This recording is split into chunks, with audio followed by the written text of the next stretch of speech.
자, 우리가 붙잡을 언약의 말씀의 제목은 하나님이 귀하게 여기시는 추수할 일꾼이라는 제목입니다.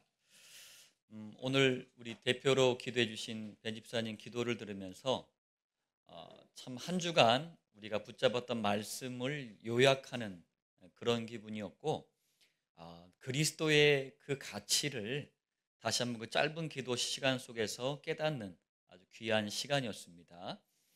자, 우리 서론인데요. 성경은 우리가 또 살아가야 될, 또 우리 후대가 살아가야 될 미래가 있잖아요. 이 미래에 일어날 일들에 대해서 미리 말씀하고 있습니다. 특히 마태복음 24장에서는 그리스도께서 직접 마지막 때 일어날 일들에 대해서 말씀하고 있습니다. 첫 번째, 제자들이 예수님께 질문을 해요. 마태복음 24장 3절에 주의 임하심과 세상 끝에는, 그러니까 예수님이 이 땅에 다시 오시는 그 마지막 때를 말씀하는 거죠. 무슨 징조가 있사오리까? 그러니까 이럴 때 세상에는 어떤 일이 벌어집니까? 질문한 거예요.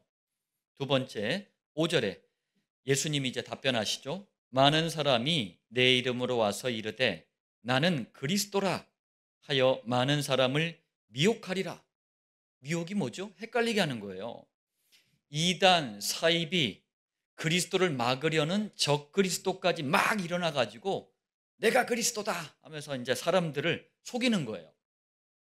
대한민국에도 내가 보혜사 성령이거든, 이만희, 내가 하나님 어머니거든, 뭐 장길자, 이런 말도 안 되는 사람들에게 교회 다니는 교인들 수십만 명이 속아서 그 사람들한테 잡혀버렸어요. 세 번째, 7절에 민족이 민족을, 나라가 나라를 대적하여 일어나겠고, 대적이라는 말은 막 원수처럼 막 싸우는 거예요. 창세기 3장 사건 이후로 지금까지, 그리고요 앞으로도 단 하루도 쉬지 않고 계속되는 불행이 있습니다. 그게 전쟁이에요. 지금 저거 언제 끝날지 모르겠어요. 빨리 끝나겠죠. 러시아, 우크라이나 지금 몇 년째 전쟁하고 있어요. 이스라엘 주변의 그 이슬람 국가들하고 지금 전쟁을 벌이고 있죠. 군인들 뿐만 아니라 이 일반 민간인들이 수없이 죽어가고 있습니다. 불행한 일이지만 성경의 예언대로 이런 일이 벌어지고 있는 거예요. 네 번째, 7절에 또 곳곳에 기근과 지진이 있으리니, 이 기근이라고 했을 때는 먹을 양식이 없어서 굶주리는 거예요. 우리는 아마 이해가 안 될 거예요. 먹을 게 없으면 라면 끓여 먹으면 되지, 막 이렇게도 얘기하는데, 불과 대한민국도요 4, 50년 전만 해도 먹는 게 큰 일이었어요. 너무나 많은 사람들이 굶주렸어요. 지금은 어떻습니까? 음식물 쓰레기가 넘쳐나. 이게 또 이제 골칫덩이에요. 그런데 기억해야 됩니다. 지구에 사는 81억 6천만 명 중에 10% 이상은 굶주리고 있어요. 그리고 대한민국은 화산과 지진 활동이 많은 지역을 불의 고리라고 하는데, 이 불의 고리라는 별명을 가진 지역을 환태평양 조산대라고 그래요. 자, 여기에 우리 대한민국 위치하고 있어요. 언제든지 이 말씀처럼 지진이 일어날 수 있습니다. 다섯 번째, 9절에 보니까 너희가 내 이름 때문에 모든 민족에게 미움을 받으리라. 교인들은 자기 귀에 달콤한 얘기들 있잖아요. 또 재밌고 막 복 받아라, 이런 설교를 너무 좋아해요. 올바른 복음을 말하는 교회 목사 전도자들을 싫어합니다. 심지어는 니네만 복음 전하냐? 우리도 전한다 하면서 굉장한 위협과 핍박을 가하기도 해요. 성경과 교회사를 보면 언제든지 그랬습니다. 복음과 전도를 방해하고 핍박하는 그 시작을요 불신자분들이 한 게 아니에요. 안타깝게도 종교화된 목사님들, 교인들이 시작을 했어요. 여섯 번째, 11절에 보니까 거짓 선지자가 많이 일어나 많은 사람을 미혹하겠으며. 여러분, 누가 거짓 선지자죠? 누가 참 선지자입니까? 또 누가 거짓 목사죠? 누가 거짓 교인이에요? 누가 참된 성도고 전도자입니까? 요한 1서 2장 22절에 아주 정확한 기준을 말씀하고 있어요. 거짓말하는 자가 누구냐? 그러니까 거짓 선지자가 누구냐? 그 얘기예요. 예수께서 그리스도이심을 부인하는 자가 아니냐? 여러분, 교회 강단에서 너무 멋있고 막 세련되고 지적이고 화려하고 유머가 넘치고 우리 감정을 막 들었다 놨다 하고 이런 설교를 하는데 그리스도만 말을 안 해. 이게 뭐라고요? 거짓 선지자예요. 그거요, 중들한테 들어도 됩니다. 그런 얘기들은. 천주교 신부한테 들어도 돼요. 교회는 그리스도 말해야 돼요. 7번째입니다. 예수님은 마지막 때에 일어날 엄청난 이런 재앙들을 말씀하시다가 결론처럼 말씀을 하셔요. 14절, 이 천국 복음이 모든 민족에게 증언되기 위하여 온 세상에 전파되리니 그제야 끝이 오리라. 무슨 말씀이죠? 하나님께서 영생을 주시기로 작정하신 그 마지막 한 사람이 천국 복음을 듣고 돌아올 때, 그때가 바로 지구와 온 우주가 종말하는 때라는 힌트를 주신 거예요. 그전에는 종말 안 합니다. 그래서 마지막 그 한 사람을 돌아오게 하는 추수할 일꾼, 곧 전도자, 제자, 그루터기가 하나님 보시기에 너무나도 귀하고 중요한 거예요. 정리하면, 여러분, 우리가 마지막 때 일을 잘 알아야 돼요. 성경의 예언대로 다 성취되거든요. 그런데 더 중요한 건 뭐냐면 이런 시대와 현장을 과연 누가 살릴 것인가? 이게 중요한 거예요. 그래서 하나님께서 시대와 현장을 살리기 위해 쓰시려고 준비하신 전도자, 제자, 그루터기를 추수할 일꾼이라고 하는 거예요. 21세기 안디옥교회와 7천 목장의 모든 성도 그루터기는 하나님께서 귀하게 여기시는 추수할 일꾼의 응답을 누리시길 바랍니다. 그리고 오늘 이 메시지는 원답 메시지를 보충하는 메시지이기도 해요. 그래서 원답 메시지에서 잘 이해가 안 간 그런 부분들은 오늘 말씀을 통해서 다시 한번 확인하는 시간 되시길 바랍니다. 자, 본론 첫 번째입니다. 지금 한국과 전 세계 교회 안에 성경과 맞지 않아요. 저는 언제나 기준이 성경이에요. 성경과 그런데 전혀 맞질 않아. 대표적인 두 부류의 가짜 일꾼, 잘못된 일꾼이 있는데 이게 너무 많아. 여러분, 이거보다 심각한 문제가 없어요. 제가 늘 얘기하지만 시대의 문제는 교회의 문제예요. 왜 교회 문제라고 얘기하느냐? 가짜 일꾼, 잘못된 일꾼이 너무 많은 거예요. 현장이 못 살아나. 시대를 못 살리는 거예요. 자, 첫 번째 부류는 능력과 체험을 가장을 해요. 이러니까 사람들이 자꾸 속아 넘어가는 거예요. 그게 신비주의 일꾼인데 가장 많습니다. 자, 신비주의에 대해서 예수님께서 이렇게 진단을 하셨어요. 마태복음 7장 22절, 주여! 주여! 우리가 주의 이름으로 선지자 노릇하며, 말씀을 유의 깊게 한번 잘 보시길 바랍니다. 여기에서 선지자는 하나님을 만나고 누리는 길, 그리스도를 말하는 복음의 일꾼을 얘기하는 게 아니에요. 신비주의 일꾼은요, 비슷해. 하나님이 자기에게만 계시를 주신대. 이러면서 자기에게 직통 계시를 주신다고 주장을 해요. 아닙니다. 하나님의 계시는 성경 66권으로 완벽합니다. 성경 66권이 부족해서 신비주의자한테 따로 말씀하시고 그런 게 아니에요. 그래서 뭐라고 합니까? 선지자가 아니고 선지자 노릇이라고 하는 거예요. 가짜 일꾼, 잘못된 일꾼이란 얘기예요. 또 7장 22절 주의 이름으로 귀신을 쫓아내며, 신비주의자들은요 입만 열면 귀신 얘기예요. 뭐든지 귀신하고 다 연결을 시켜요. 앞도 안 보고 막 달려가다가 돌에 넘어져 자빠졌어. 귀신이 그랬대. 밤에 배 홀딱 까놓고 자다가 아침에 배탈이 났어. 귀신이 그랬대. 귀신도 이쯤 되면 좀 억울한 거예요. 신비주의자들은 올바른 신앙 체험을 단 한 번도 해본 적이 없어요. 그렇기 때문에 늘 불안해요.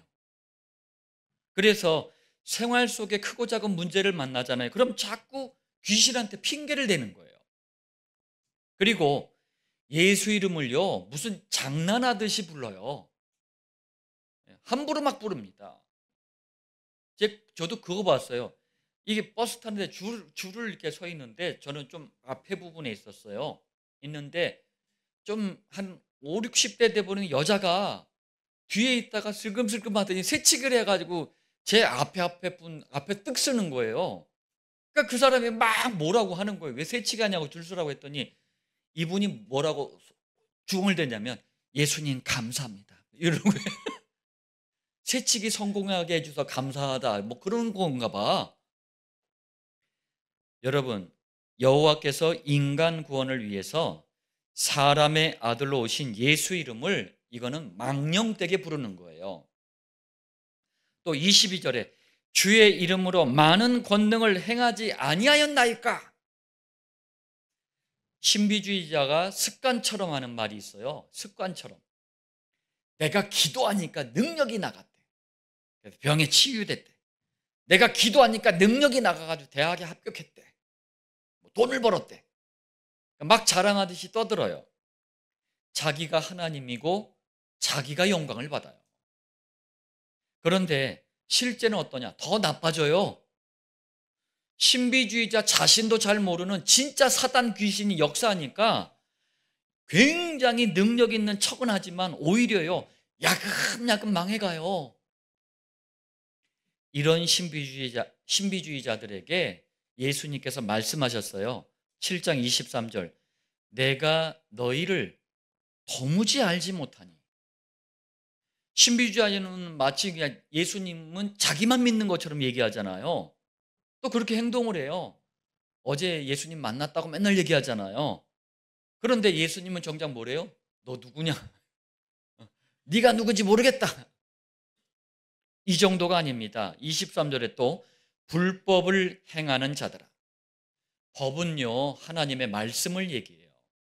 그래서 모든 성도는 법, 하나님의 말씀대로, 말씀이 인도하시는 대로 그래서 따라가야 되는 거예요. 그런데 신비주의자는 성경 비슷한 것 같은데 성경이 아니야. 성경과 비슷한 믿음 같은데 완전히 틀리게 믿는 거야. 이걸 불법이라 그래요. 사탄이 체험을 계속 주기 때문에 본인이 불법을 행하는 줄 몰라요. 신비주의자는 하나님 말씀은 법인데 완전히 반대로 거꾸로 믿으니 불법을 행하는 자들이에요. 이런 신비주의를 향해 예수님은 23절에 내게서 떠나가라. 무슨 말씀인지 아세요?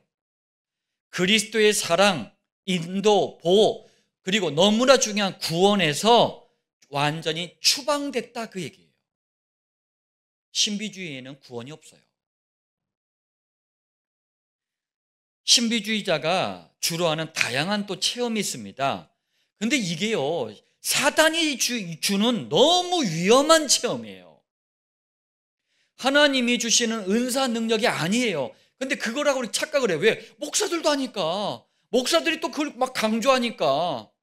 한두 교회가 해야지, 한두 신학자가 해야지. 미국 교회도 하고 유럽 교회도 하는데. 그래서 여러분, 내 감정, 사람들이 많이 하니까 이거 하면 안 돼요. 성경을 기준으로 잡아야 돼요. 교회 안에 가장 일반화된, 가장 보편화된 신비주의 체험이 바로 방언이에요. 여러분, 성경에서의 방언은 특정한 나라, 민족의 언어예요. 그래서 누구나 배우면은 서로 알아듣고 대화가 가능한 게 방언이란 말이에요. 그래서 베드로 같은 초대교회 같은 무식쟁이들이 성령께서 방언을 하게 하시니까 그 나라 말을 하게 하니까 15개 나라 사람들이 알아들었잖아요. 그런데 지금 신비주의자들이 하는 방언은 어때요? 자기도 못 알아들어 하면서 남도 못 알아들어. 그 나라 민족 지역의 언어가 아닌 거예요. 무슨 말이에요? 귀신이 주는 말이에요. 그래서 영어 성경에 뭐 보면은 그 귀신이 주는 방언을 강조할 때는 unknown tongue이라고 돼 있어요. 알아들을 수 없는 말이라는 거예요, 그건. 자, 그 증거로 신비주의자들이 하나님이 주셨다는 방언, 저희 가정도 어렸을 때 그런 분위기에서 맨날 방언하고 막 그래. 또 제 여동생은 한두 가지를 했어야지 여러 나라 말이라고 막 하더라고. 나중에 봤더니 그런 말 없어. 그런데 이걸 제가 이제 전도자가 돼서 전도를 하다 보니까요, 절간의 스님도 똑같은 방언을 하더라니까. 제가 동영상 통해서 이제 채집을 했는데 이슬람교 이맘, 이 이슬람 시아파 지도자를 이맘이라 그래요. 이맘도 똑같은 방언을 하더라고. 천주교 신부도 방언을 하더라고. 무당도 방언을 똑같은 방언을 하더라고. 뭐예요? 귀신이 주는 말이에요. 자, 또 입신도 성경에도 없고 신학에서도 가르치지 않는 신비주의 체험이에요. 이걸 공공연하게 목사들이 이거 하라고 얘기를 하더라니까. 도대체 어떤 신학을 한 거예요? 힌두교 같은 미신 우상 종교에서 귀신을 체험하는 방법이 입신이에요. 또 마치 무당이나 점쟁이처럼 사람의 앞날을 알아맞히는 것을 예언인 줄 아는데 절대로 아닙니다. 성경에서 말씀하는 예언은 성경의 별명이에요. 성경은 앞으로 일어날 일들을 예언했기 때문에 예언의 말씀이에요. 그럼 예언의 은사라는 건 뭡니까? 앞으로 일어날 일들을 말씀을 기록한 이 성경을 잘 전달하는 전도자를 말하는 거예요. 자, 또 때리면서 기도하는 안찰, 사람을 막 두들겨 패. 성경이든 신학이든 어디에서든 가르치지 않는 이거는 범죄 행위예요. 사람을 폭력을 가하는. 그리고 안찰이라는 게 이게 뭐냐면은요, 이게 사람의 몸에 손을 얹고 진찰을 하는 거예요. 진찰을. 이게 성경에 비슷한 게 있어. 손 위에다가 손을 얹을 때 우리가 전에 보던 성경에는 안찰이란 표현이 있어요. 이걸 갖다가 사람 때리는 걸로 바꿔버린 거야. 안산 어느 교회에서도 그런 일 벌어졌었잖아요, 예전에. 막 PD 수첩 나오고 막 그것이 알고 싶다 나오고 뉴스에 나오고 난리가 아니었어요. 그렇다고 사람 때려 죽였거든. 자, 또 병을 고친다는 신유라는 표현 자체가 하나님이 역사에서 나왔다. 신유가 있다니까요, 있기는. 그런데 성경적인 신유가 아니라는 게 문제예요. 성경적인 치유를 모르고 보니까 그럴듯해. 복음하는 사람이 보면 엉터리예요, 그게. 성경에서 말씀하는 치유하고 완전히 다릅니다. 이게 잘못된 신비주의식 신유하잖아요. 질병이 영적 문제로 발전을 해버려요. 더 심각해져 버린다는 얘기예요. 또 축사, 어디서 축하의 말을 하는 게 아니고 귀신을 쫓아낸다는 뜻이에요. 축사. 이게 축사하는 거 제가 봤거든요. 귀신에게 잡힌 본인도 속는 거고 귀신을 쫓는다는 그 사람도 속는 거고, 보면은요 거의 무당 수준의 일을 하더라고. 그리스도 제대로 믿고 영접하면 끝나는 일을 엉뚱하게 하는 거예요. 자, 그리고 이것 외에도 사람을 막 넘어뜨려. 부흥사들이 이거 잘해. 슉 하면 막 우르르 넘어져. 그리고 신령한 글씨를 막 쓴대. 영서. 또 성령께서 막 역사하시니까 춤을 춘대 하면서 막 다 춤춰 막. 성령춤. 몸에 전기가 흐르듯 막 진동을 해. 가만히 있지 못하고 막 부르르 떨어. 중풍인가 봐. 영빨이 센 신비주의자가 다른 사람에게 자기 영빨을 넘긴대. 전이라 그래요. 임파트레이션 해가지고 뭐 등등등. 우리가 보면은 너무 우습잖아요. 그런데 한국 교회와 지금 미국 교회, 세계 교회가 많은 교회 목사들, 교인들이 여기다 생을 건다니까. 불신자들이 교회를 싫어하는 대표적인 이유가 뭔지 아세요? 신비주의예요. 그리고 본인도 구원받지 못하면서 많은 사람을 멸망으로 인도하는 교회 안에 가짜 일꾼, 잘못된 일꾼이 바로 신비주의 일꾼이에요. 그러니까 신비주의 빠진 사람들 보세요. 평생 고통을 당해요. 마음에 평안이 없어. 두 번째입니다. 두 번째 부류는 선행, 구제, 봉사, 사랑.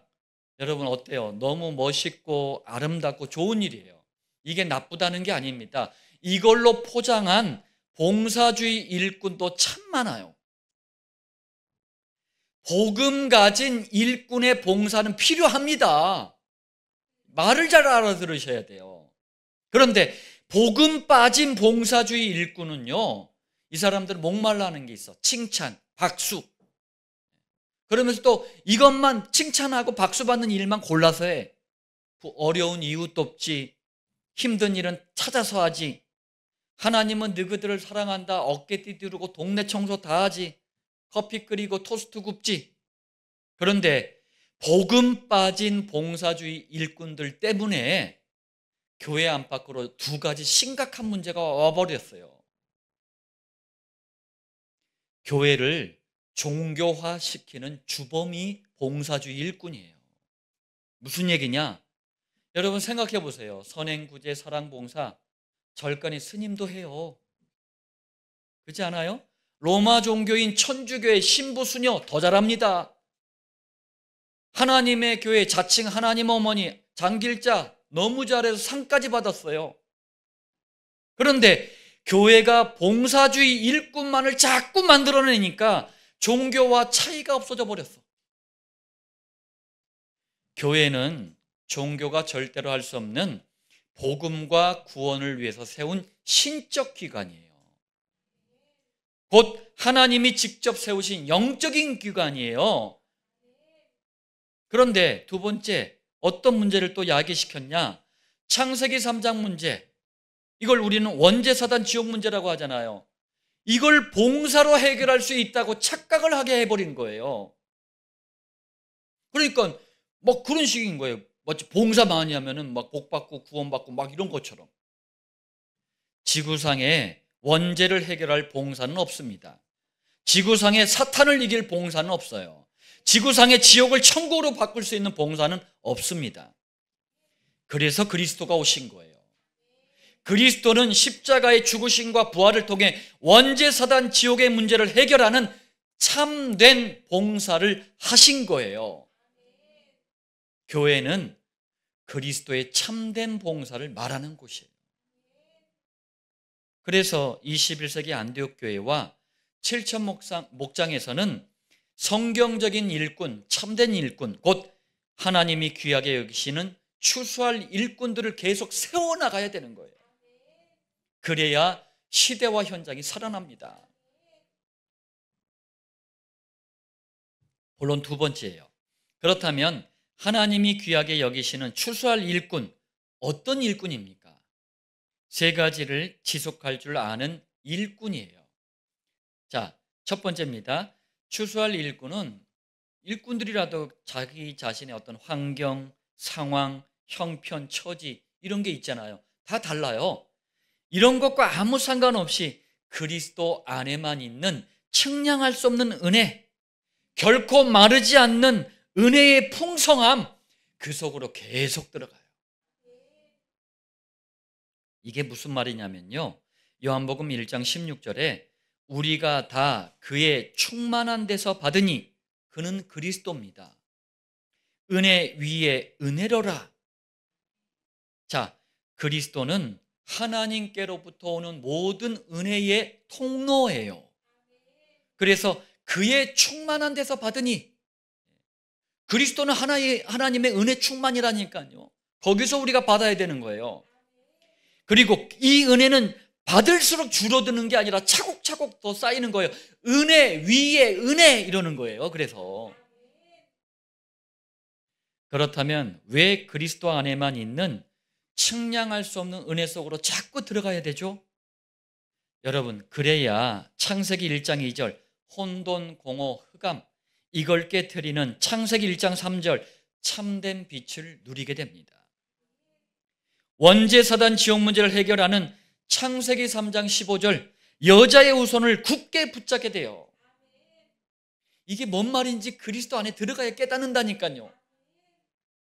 그리스도 안에 들어가야 애굽처럼 하나님 떠난 세상에 잡히지 않고 출애굽기 3장 18절 희생제사의 비밀을 누리면서 정복자의 인생을 살게 돼요. 마태복음 16장 16절 주는 그리스도시요 살아계신 하나님의 아들이시니이다. 이 그리스도의 은혜 속에 들어가야 인생이 반석 위에 든든히 세워지는 거예요. 문제가 조금마다 흔들리고 그냥 난리를 죽이고 이런 인생이 아니라 반석 흔들리지 않는 큰 바위 위에 그리스도라는 바위에 인생이 세워지는 거예요. 음부의 권세가 그때 무너집니다. 사단의 역사가 이때 무너지는 거예요. 천국 열쇠, 기도응답의 키를 가지는 거예요.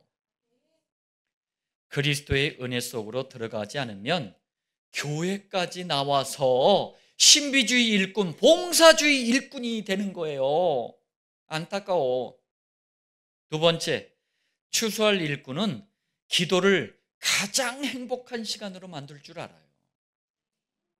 여러분, 기도가 성경적이냐 아니냐 이 기준이 뭐냐? 기도라는 단어를 떠올릴 때, 기도할 때 여러분 행복하십니까? 그게 지금 기도가 제대로 정상적으로 되고 있는 거예요. 특히 기도할 때는 강단 말씀을 붙잡고 하나님이 이 말씀을 통해서 나에게 뭐라고 말씀하시는지 귀를 기울여야 돼요. 이렇게 하면서 선택도 하고 결정도 하는 거예요. 그러면 당연히 성령님이 인도해 가시는 거예요. 저에게 어떤 문제나 위기나 어려움이 있는 상담을 누가 하잖아요.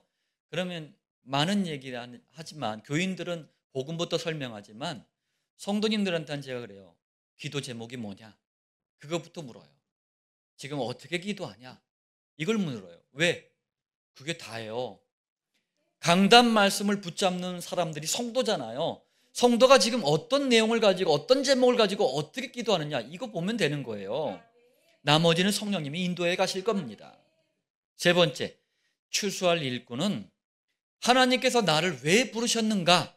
이걸 부르심의 목적이라 그래요. 추수할 일꾼들은 이걸 항상 생각합니다. 그래서 사소한 일에 넘어지고 자빠지고 뒤집어지고 이게 아니라 복음을 깨닫고 누리고 전했던 요셉처럼 다윗처럼 하나님이 나를 쓰시려고 부르셨구나. 여기에 결론을 내는 거예요. 정리하면 하나님이 귀하게 여기시는 추수할 일꾼은 복음, 기도, 전도 이 세 가지를 지속할 줄 아는 일꾼들이에요. 자, 본론 세 번째입니다. 오늘 본문에 하나님이 귀하게 여기시는 추수할 일꾼의 모델이 나와 있어요. 여러분, 우리가 모델을 왜 보죠? 그거 보고 따라서 입고 흉내 내려고 모델을 보잖아요. 마찬가지예요. 이 모델을 잘 보시길 바랍니다. 두 사람이 나오는데 사도 요한, 예수님이 직접 선발하신 12제자를 사도라고 했죠. 그리고 세례를 베푸는 요한, 사도 요한, 세례 요한 두 분이 나옵니다. 첫 번째, 하나님은 사도 요한을 귀하게 여기시고 추수할 일꾼으로 쓰셨는데 이유가 뭘까요? 사도 요한은 그리스도로 인생의 결론이 난 사람이에요. 이거예요. 다른 조건이 없어요. 구원받은 성도가 어떻게 해야지 추수할 일꾼이 되느냐? 이것만 하면 돼요. 한번 볼까요? 고백을 한번 들어보세요. 요한복음 1장 1절 태초에 지구와 온 우주가 창조되기 전부터 말씀이 계시니라. 이 말씀이 하나님과 함께 계셨으니 이 말씀은 곧 하나님이시니라. 무슨 말씀이에요? 그리스도는 영원한 하나님의 말씀 그 자체이시다. 사도 요한의 고백이에요. 3절, 만물이 그로 말미암아 지은 바 되었으니 지은 것이 하나도 그가 없이는 된 것이 없느니라. 10절, 세상은 그로 말미암아 지은 바 되었을 때 그리스도는 인간과 지구와 온 우주 만물을 창조하신 창조주 하나님이시다. 4절, 그 안에 생명이 있었으니 그리스도 안에만 조의 생명이 있다. 그리스도 안에 있는 조의 생명은 원죄 사단 지옥을 이기는 하나님의 생명이다. 9절, 참빛이라고 했어요. 그리스도는 창세기 1장 2절에 혼돈, 공허, 흑암을 깨트리는 참빛이시다. 또 14절에 은혜와 진리가 충만하더라. 그리스도 안에만 참된 은혜, 참된 진리가 있어요. 그래서 우리 아까 배 집사님 기도해 주셨던 것처럼 그리스도 안에만 참과 거짓을 분별하고 또 그리스도 안에만 흔들리지 않는 신앙과 인생의 기준을 세울 수 있는 비밀이 들어있어요. 여러분 기도할 때 요한복음 1장의 이 예수님에 대한 고백들을 쭉 나열하면서 기도를 시작하세요. 예수님은 이런 분이십니다. 이런 분이십니다. 고백하면서 기도하세요. 사도 요한이 또 1장 45절에 모세가 율법에 기록하였고 여러 선지자가 기록한 그 일을 만났으니 뭐라고 합니까? 예수니라. 그리스도는 성경 66권의 주인공이시다. 물론 이 고백은 빌립이 나다나엘을 찾아가서 한 고백입니다만 사도 요한이 이렇게 기록을 해놨어요. 자, 사도 요한이 그리스도에 대해서 이렇게 결론을 냈기 때문에 여호와 하나님은 너무나 귀하게 추수할 일꾼으로 쓰신 거예요. 두 번째입니다. 하나님은 세례 요한을 또 귀하게 여기시고 쓰셨어요. 이유가 뭡니까? 똑같아요. 세례 요한도 그리스도로 인생의 결론을 냈어요. 한번 볼까요? 1장 15절, 요한이, 여기서 요한은 세례 요한이에요. 그에 대하여, 그리스도에 대하여 증언하여 외쳐 이르되, 뭐라고 합니까? 내 뒤에 오시는 이가 나보다 앞선 것은 나보다 먼저 계심이라. 이건 여러분 틀린 말이에요. 왜? 순서대로 하면 분명히 세례 요한이 예수님보다 먼저 이 땅에 태어났어요.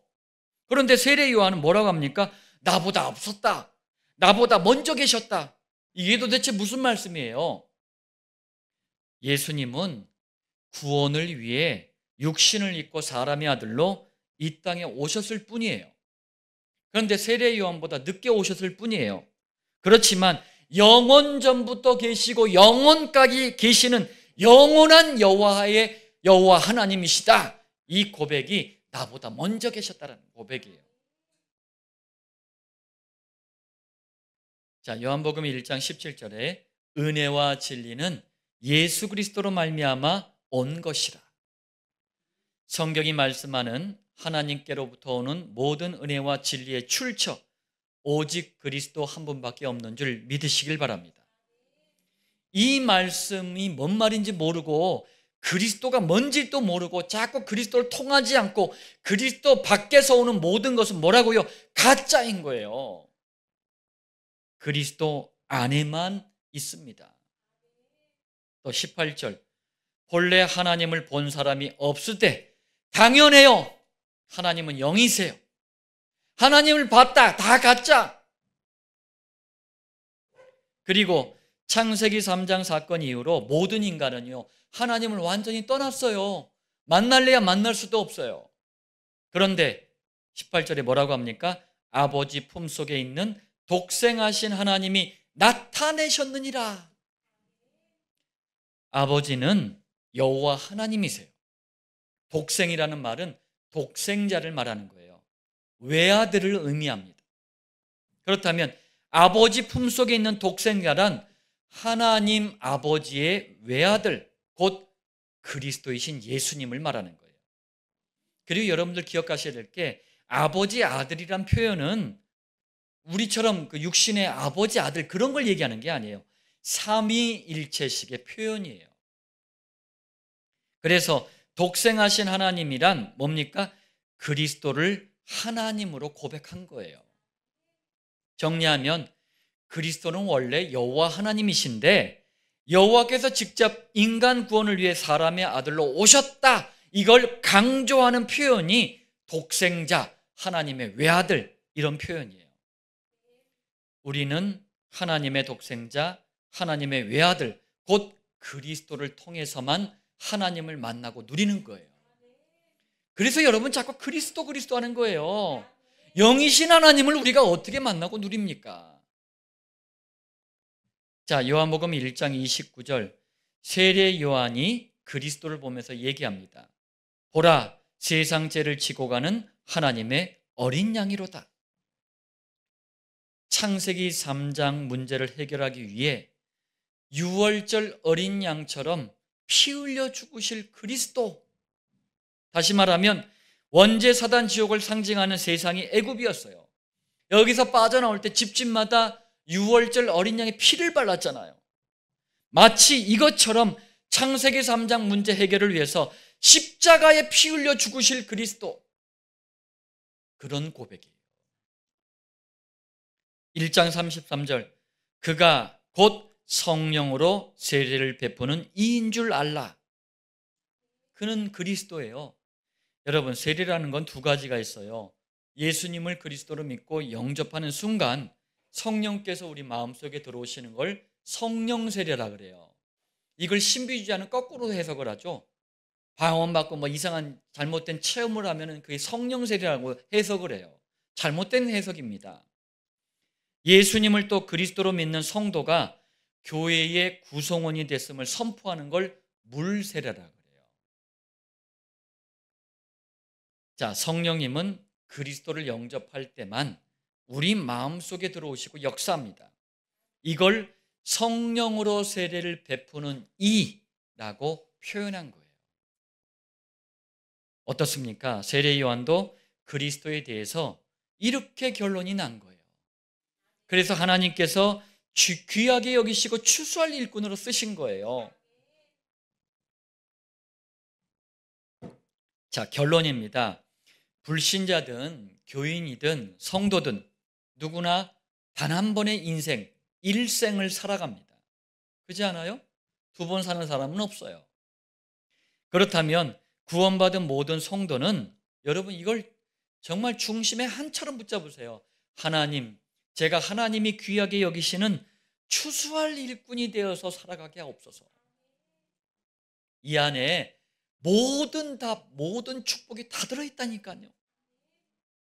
자, 첫 번째입니다. 이를 위해서 사도 요한, 세례 요한처럼 그리스도로 인생의 결론을 낸 일꾼이 돼야 돼요. 그래서 우리가 그리스도만 선포되는 강단 말씀에 집중하는 겁니다. 두 번째, 강단에서 받은 이 그리스도를 나의 그리스도로 만들어야 돼요. 그래서 기도로 행복한 시간을 가져야 됩니다. 어쩌다 한번 기도하지 마시고 문제 오니까 기도하지 마시고 매일 일정한 시간을 정해서 기도를 하세요. 정시기도라고 합니다. 세 번째, 그리스도의 인생의 결론이 나고 그리스도 때문에 기도가 행복해. 그러면 하나님께서는 본격적으로 쓰시는 시간표, 추수할 일꾼의 시간표를 주셔요. 그걸 목장이라고 합니다. 여러분, 오늘 이 말씀을 우리 당대와 후대가 그루터기들이 평생의 응답 제목으로 붙잡는 은혜가 있길 바랍니다. 살아계신 주 예수님의 이름으로 말씀의 성취를 누리는 여러분들 되시길 다시 한번 축원드립니다.